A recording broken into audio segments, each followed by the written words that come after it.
You're tuning into The Josh Bernstein Show, where liberalism is a mental disorder. And Josh is the cure. Welcome to another hard-hitting edition of The Josh Bernstein Show. The Josh Bernstein Show starts where the rest of the media ends. Now, obviously, on today's show, we are going to talk a lot about the Orlando shooting that just took place here a couple days ago. There's a lot of moving parts to this, and what I am going to do is I'm going to update you a little bit on some of the breaking things that have just happened. But more importantly, I'm not going to rehash the whole thing. We know what happened, but I'm going to point out the things in the media that you have not been privy to or that have been very, very underreported. Some of you may have seen or heard of some of the things that I'm going to talk about, but I guarantee you there's at least a few that none of you, more than likely, have heard anything about. So stay tuned for that. A little bit later on in the program, then, we're going to talk about how Hillary Clinton was for building the wall before she was against it. We'll go through that. And then, we are going to have Dolly Kyle joining us. This is a lady who spent 40 years with Bill Clinton. They met at the age of 11. She was 11 and he was 12. And they had an on and off again relationship for almost 40 years. Out of all of Bill Clinton's past lovers, this woman in particular knows the Clintons, Bill Clinton and Hillary Clinton, more than likely the most than all of them, because she, again, spent the most time. So we're going to talk to her about her new book. Hillary, the other woman, Dolly Kyle, will be joining us a little bit later. You do not want to miss that explosive interview. But first, let's recap. But even before we recap, I just want to say that my thoughts and prayers do go out to the victims that died and the loved ones that lost their close family and friends and associates and lovers and everything else. It's a sad thing, regardless of the type of club it was. At this point, doesn't matter. Everybody's a human being, and what someone does in the privacy of their own home or whatever is their business. Granted, there's now reports out that say that the shooter himself indeed was actually gay. As a matter of fact, his wife has come out and said that he was gay. There was another report that said that one of his co-workers was approached by the shooter. And I'm going to call him the shooter because I don't want to give his name a lot of fame on purpose. So I will refer to him as the shooter. There will be some times where I will call him by his name, but for the most part I will try to say the shooter. But ultimately, I can see the media here, as tragic as this event is, now knowing that the shooter was gay, I could see the media, especially the left-wing radical media, saying, well, maybe he, in fact, was the victim and not the 49 individuals that lost their lives that night in the nightclub Pulse in Orlando. You can already see that they're blaming the gun immediately, not the individual that perpetrated the crime. So what's to stop them now from saying that he was an oppressed minority, he was a lost soul, he felt neglected, he felt unwanted, unwarranted, what have you. See, this is the media playbook. And I know the media playbook better than they know the playbook. And so look for, unfortunately, some of those types of things to come out, even as horrific as this shooting was. Now, also, new developments are the fact that there's more than likely not just the shooter. There are additional shooters, there are additional planners in this. I don't believe in the end this is going to be a situation of a, quote, lone wolf. I believe that this is something that was worked in concert with other people. We will find out. The media has mentioned something about an immediate arrest that's coming. I don't know. I'm doing this show on Tuesday morning, so as I said, this is a story that's still unfolding and could develop over time with lots more details. But what I'm going to do is I'm going to point out some of the things that I think are the most important aspects of this that may be very, very lightly covered in the media or not covered at all. So I'm going to go through some things with you. Number one is the elephant in the room. This happened once again in a gun-free zone.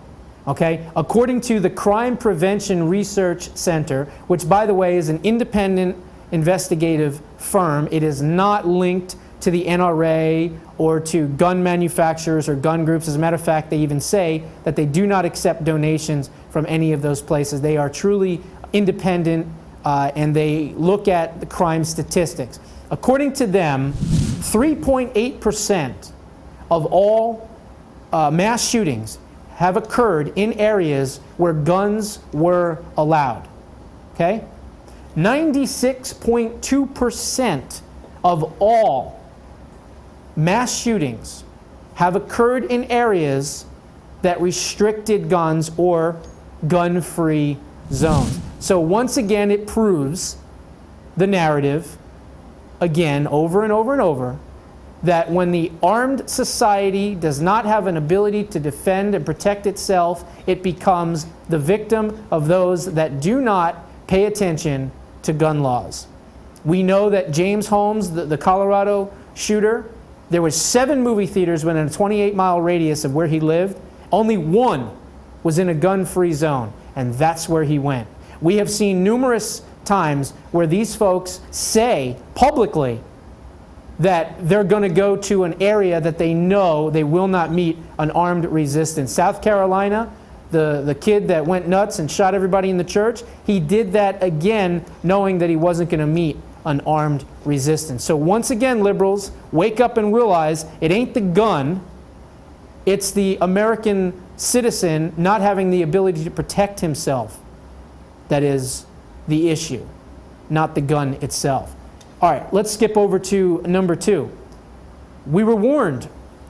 ISIS put out a list, a kill list. They put out a list saying that they are going to attack Florida. What did they do? Nothing. Did they stop it? Did they add extra security? No, they did not. So, you know, when you ignore threats from terrorists, something like this can happen, and unfortunately has been happening more frequently. Is there any connection with the Pulse shooting and the horrible death shooting of Christina Grimmie, the former runner-up on The Voice?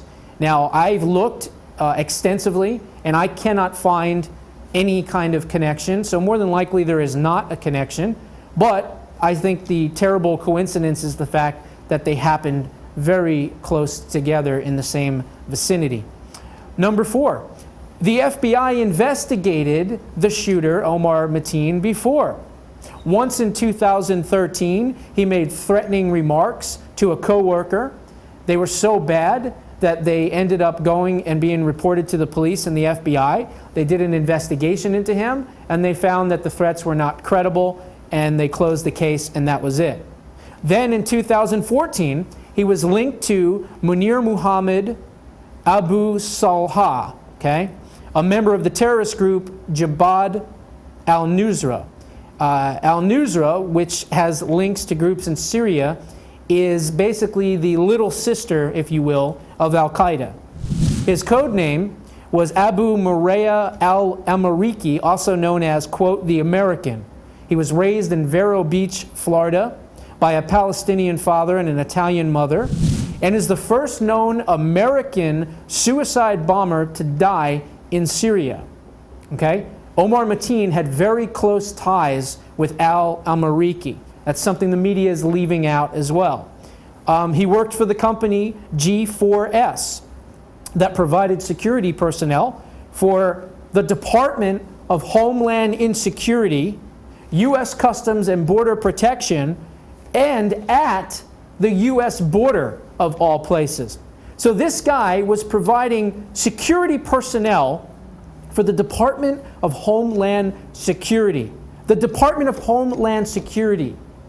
I've done shows in the past where I've explained and shown that this government, this Obama administration, has been infiltrated by the Muslim Brotherhood and other Muslim radical groups. I've talked about the 5 or 6 Muslim Brotherhood members, Muhammad al-Biyari, Imam Muhammad Majid, Ibu Patel, Arif Arakan, Rashad Hussain, and some of the others. Also Michelle Bachmann, former congresswoman, she pointed out that they are part of the government. Now, some of those have been thankfully removed. We also know that 70-something people from the Department of Homeland Security are on the no-fly list, okay? That's another point that cannot be escaped here. But let's even look even further. Let's talk about Anapra. What's Anapra? Anapra is an area that is about 8 miles away from the border near El Paso, Texas, where the FBI has identified an ISIS training camp. Is sitting right there. So when the FBI, led by, what's this guy, Special Agent Ronald Hopper, who said that we have, quote, taken an interest in Mateen twice before, when they don't do anything about it, what can you expect to happen? We have a government complicit in helping, arming, and training terrorists. That's just the reality. That's not hearsay. That's not political speak. That is the reality. We trained the, quote, Syrian resistance army, the Free Syria Army. We trained them in Amman, Jordan with the CIA. We gave them weapons. We gave them tanks. We gave them materials to go out and take out Assad. Well, guess what? That didn't happen. So what happened? They went from Syria, they crossed into Iraq, and back and forth between Syria and Iraq, and they created ISIS. So Al-Qaeda offsprings are ISIS, which again, we armed Al-Qaeda. So essentially, as Donald Trump correctly pointed out months ago, we created them. This is why I always say, if you've seen shows, my enemy of my friend is going to kill us. This foreign policy is dangerous. And what is Barack Obama doing? Doing just the opposite. We need to slow down and stop these people from coming into the country. And Barack Obama is dropping truckloads of these people off in cities in the middle of the night all around the country. Unbelievable. Number 6. His father, Siddiqui Mateen. Here's a guy who is coming out now to the media and saying, oh my God, I didn't know anything about this. I didn't know anything. I didn't know that he was radicalized. I didn't know anything about this. I'm so sorry. I'm so saddened. It's terrible. This came out of left field. I never would have seen this. Bull, you know what, okay? This guy who claims to be shocked and surprised had a television show, an internet TV show, and he did over 115 videos in which he would spew anti-American, pro-Taliban stuff all over these shows. As a matter of fact, he even ran for the presidency of Afghanistan in support of the Taliban. So the media can run around and put this guy on television and he can talk about how he's shocked and surprised and he didn't know anything about this. Don't believe it. All you have to do is do your research, as I obviously have done. And then let's tie this back to Hillary Clinton, right? Hillary Clinton and the State Department blocked an investigation into the Fort Pierce Islamic Center, which is a big mosque in Orlando, where Mateen would go and pray at least once or twice a week. They blocked the investigation. The investigation was because of ties to radical terrorist groups, namely Tabal Jamal and some others. And they did this because they didn't want to offend Muslims and they didn't want to be seen as being politically incorrect. Well, I got news for you, okay? The Jews are not hiding explosive devices underneath their yarmulkes, okay? The Mormons are not riding around on their missions converting people to the religion to have them die for their God. And Christians are not strapping bombs to themselves and running into public areas like malls and shopping centers and blowing themselves up in the name of their religion. There's only one religion that is doing that. So why not continue the investigation? Government's number one sole purpose is to keep the American people and the electorate safe. That is the number one job. If they can't do that, then they can't be trusted to be part of the government. And that's why Donald Trump is resonating. He wants to slow down the migration into this country, put a pause on it, vet these people, find out what their intentions are, find out where they're coming from, and now we find out that the LGBT community in Orlando has endorsed Donald Trump because they fear for their own safety and their own survival. We also have seen that in other areas of the country as well. So look, you know, Donald Trump needs all the support that he can, because obviously there's going to be a 10 to 12% margin of voter fraud in this election, and we've got to be able to compensate and overcome for that, because we still have these never-Trumpers out there that are going to try to mess things up. So we need all the votes we can, and bottom line is Donald Trump will protect. Hillary Clinton will not. Hillary Clinton has shown that she is compromised, that she's given millions upon millions of dollars to offshore accounts, to Muslim leaders, to Saudi nationals. They've given tons of money back through the Clinton Foundation. This is a compromised woman, not to mention the fact of her emails, which are completely compromising national security. And here's another thing. Before the media runs around screaming that this was another right-wing extremist with a gun, let's know that Omar Mateen was a registered Democrat, and his brother-in-law, Abasin Mustafa, was a rabid anti-Trump activist, even listing his job as, quote, a refugee camp organizer. However, his LinkedIn profile says that he is an insurance broker with Alliance Insurance. Now, how do I know this? Because, well, obviously I do my research to give you the most comprehensive and in-depth analysis that I possibly can when I get in front of these cameras. I want to be 100% accurate and give you information that you can't get from the rest of the media, but also from his own Facebook page, dated on May 8th, 2016. Quote, Mr. Trump knows how to play games.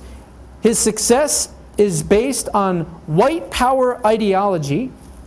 He is very dangerous for the United States and for the rest of the world, end quote. Gee, what does that sound like? Oh, I know. It sounds an awful lot like a Democratic Party talking point. I'll be right back. Hey, Josh Bernstein here. If you like that segment, please tune in to the full show at starworldwidenetworks.com. Again, starworldwidenetworks.com. Look for the Josh Bernstein Show, or you can also find me on YouTube. I appreciate you guys watching.